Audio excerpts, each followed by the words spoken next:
आणि जो व्यक्ती आयसीयू मध्ये होता, म्हणजे त्याचं जेवण वगैरे सगळंच कमी झालेलं होतं. डॉक्टरांनी सांगितलं की आता डायलिसिस करावं लागेल.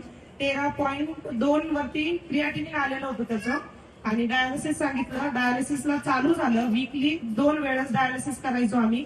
आणि जून महिन्यापासून डायलिसिस चालू झालं, 1 महिन्यानंतर.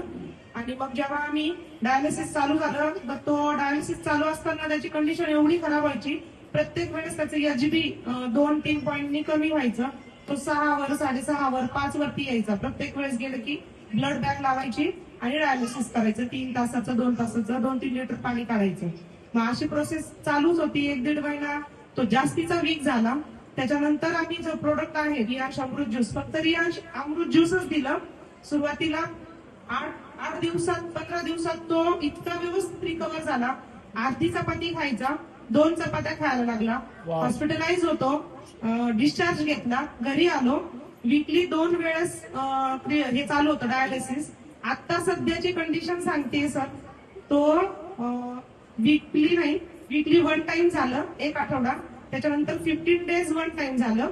आणि आता सर सांगत आहेत की 1 महिन्यामध्ये किंवा हार्डली 15-20 दिवसामध्ये आपण डायलिसिस बंद करू. आणि त्यातल्या त्यात